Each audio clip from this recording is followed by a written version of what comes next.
I didn't even know his name then. I used to call him Sticks. How you doing, Sticks? Bobby Blitz von Overkill! Servus, summer breeze. Well, congrats for that nice mustache. This makes me look more dangerous on my motorcycle. What do you ride? Like a Harley? I have a Harley. I have a 93 Softail. It's the only big Harley I've ever had. I've had smaller ones, Sportsters. But this is the only one I've had, and the engine's been reworked to be to have more torque, more horsepower, et cetera, et cetera. So it's very low. The seat is about as high as my knee, and it's something special to me. Always has been. And the mustache looks great on it. I bet. Like customized, both. Last time I saw you was at Oberhausen, shooting a DVD. I think you have the name wrong. It's Overhausen. Overhausen, right, correct. Oberhausen became Overhausen. That's right. But it's not out yet. Well, we took time. I mean, one of the things I think about staying around the scene as long as we have is based on planning. And we had the opportunity. So we planned the opportunity to record it there based on a tour that we were doing. Let's jump over from a UK tour and do that DVD in Germany. And the unique thing about the Oberhausen show was that it was almost 30 years to the day since we recorded our first live footage. And that was the US Speed Metal Attack Metal Hammer Roadshow. And that was done in 1986, April. This was April 2016. So in the Zeche Bochum, it was back in the day. In the Zeche Bochum, yeah, that's right. But it's, we kind of thought it was good karma. Maybe even coming home again. This has always been where we got our start touring, was Deutschland. Hey, let's make it 30 years later, and it's almost the same neighborhood. It's only 20 minutes, 30 minutes apart from each other, so perfect, But you will see it, and you'll see it early in 2018. And last week you played in the Zeche Bochum, like at the Classic Day, and you had a special guest on stage. Yeah.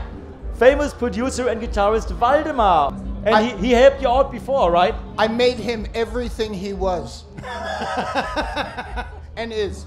Yes, a good friend. Dave Linsk had a family issue and had to leave as soon as the tour had started, the last European tour. And we said, we can't cancel.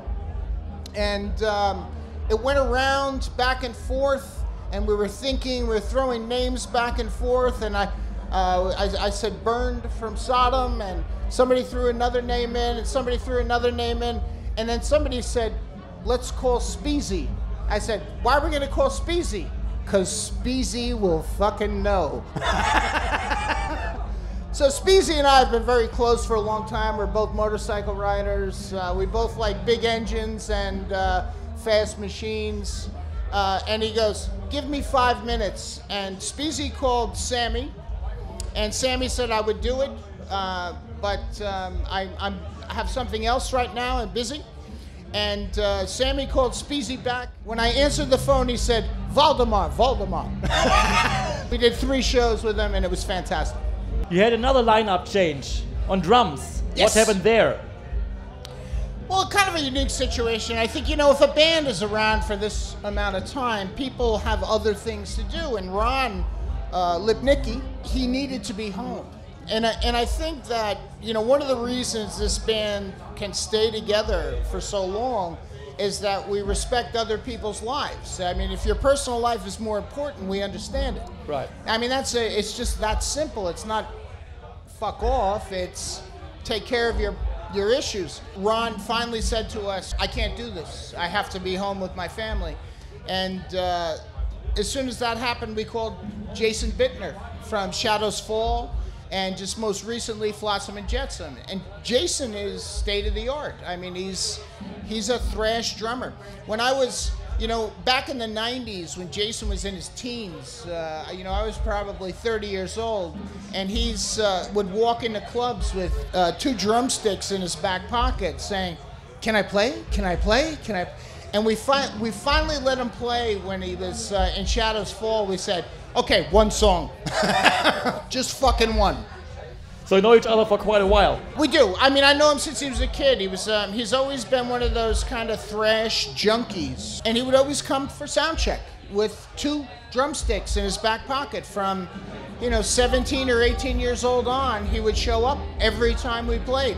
So I didn't even know his name then. I used to call him Sticks. How you doing, Sticks? So he was a great choice, and we became friends over the years when he had success with Shadows Fall. And we thought he was a perfect fit for the band. He lives in our area. He thinks like us. He's a family dude. He does it because he loves doing it. He doesn't do it for other aspirations. Bobby Blitz von Overkill.